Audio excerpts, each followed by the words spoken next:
Welcome back. We are here now for our Olympic lifting progression.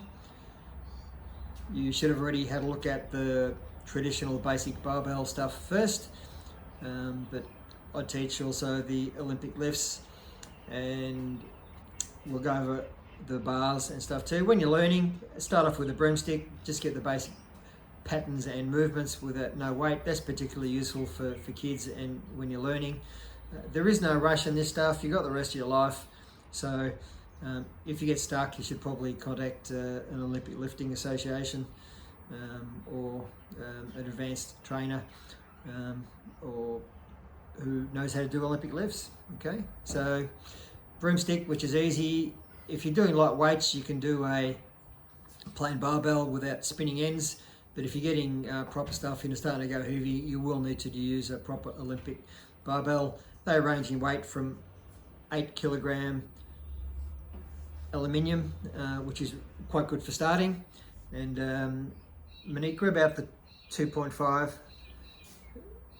weights, the red ones, the Olympic ones. Go right, go right. The weights, yep, that's it. Just one of those. Okay, all right. The narrow one's probably not good to drop because they're not as strong. And you probably don't need to because you can lower them down. They're 5 kilos each. You can get them as low as 2.5. They get quite expensive to do that. But really from the 10s and 20s, there are two types of weights. You can get the standard ones, which you should not drop, and you can get the crash weights that you can drop. If you're going heavy and you do real Olympic lifting, you probably want to work from an Olympic lifting pad. You've seen those. If you watch Olympics, they've got this big sort of pad that they actually lift from. So when they drop the weights, as they do, and if you're lifting a lot of weight and you drop it, it makes a big bang crash, and unless the floor or surface is designed to do that, you may have a very ugly accident and breakthrough. And I have seen some gyms who haven't got strong floors or proper crash pads. They actually break their floor. Okay, so we're just going to lift the light weights, and this is a learning sequence, so no problem there. You'll find that ankle, hip and wrist mobility is quite important for the Olympic lifts to get into a good body position. So we're going to do a little bit of mobility first. So we're going to do some some wrist mobility first. Okay, so that's a basic one there. Arm extended, fingers down, palm forward, and we're just pulling back. Okay, just hold that for 8 to 10 seconds and then do the other side, obviously.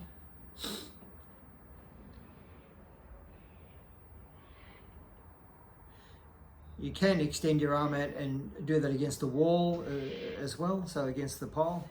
Okay, you can do that there. And now you can just bend your knees and lower your body, and you can really feel that, can't you? Yep, okay, so quite an intense stretch along your forearm. And you can do a banded version as well, which is quite good. Might show you then another one. But you basically wrap a band around your wrist, stand on it, and you pull it back. This is mainly good for shoulder mobility.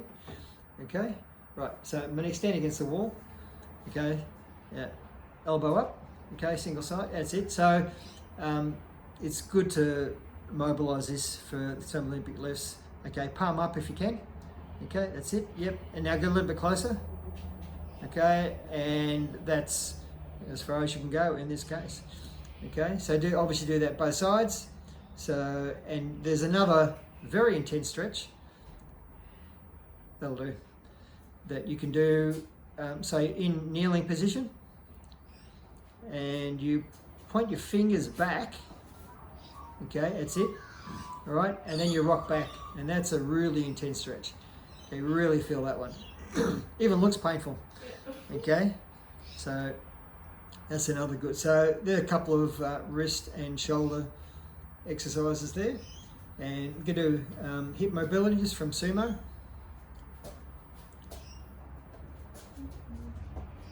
So we're going down. So squatting down, just sink into it low as you can. And now put your elbows in your knees and sort of push out. All right, so good to get some hip mobility going there, and alternating side to side as we do some of our warm-ups. Okay, legs, straight leg and bent leg.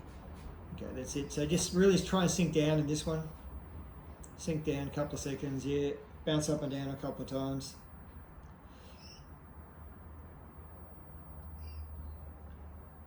And we would also do some dedicated ankle mobility as well. Okay, we'll do the ones against the wall, the pole of the wall. Okay, so toe up, that's it. Heel as close as you can, and then you punch your hips or push your hips forward.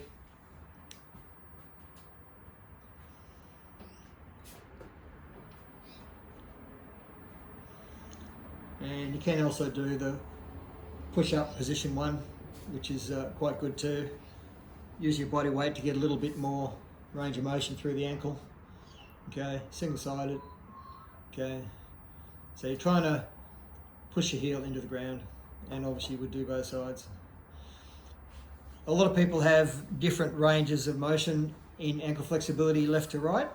So potentially, if one side is less flexible, you may do that first, do the other more flexible side, and then do the less flexible side again to try and even up. In some cases, bone on bone, so that doesn't work because you're not going to get any more range of motion if the bone's hitting the bone. But in some cases, you can actually even up over a period of time. Okay, so put the proper Olympic barbell and the broomstick away, please.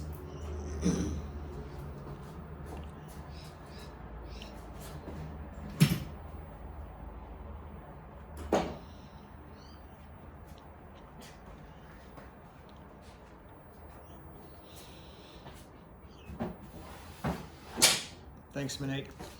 Over the years, I'm fortunate enough to know Robert Cabas, and he's one of the most successful Olympic weightlifters Australia has ever produced. He's been president of the Olympic Weightlifting Federation of Australia, and he's been training since he was 15, which is longer than most people have been alive now. He's in his 60s. And still training and working, and he's been he comes in and does regular clinics for the squad. So I reckon if you're going to learn one, I learn from the best. And Monique's had some professional Olympic lifting stuff, better than I can do. I'm okay, but there are people who are specialists in that who are much better than I am.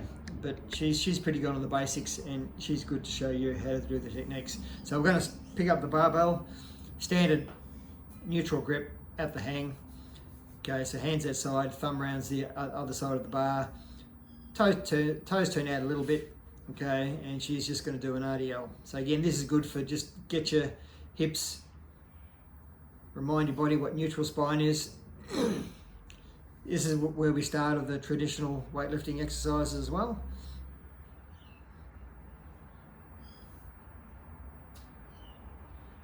So you're just going to do 6 of those. Really sink down, neutral spine, and keep the bar close to the body. A lot of the lifts, the bar travels close to or along the body.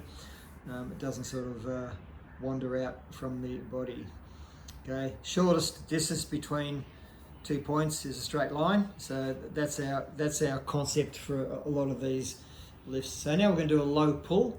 So we're going to go down below the knee in deadlift position.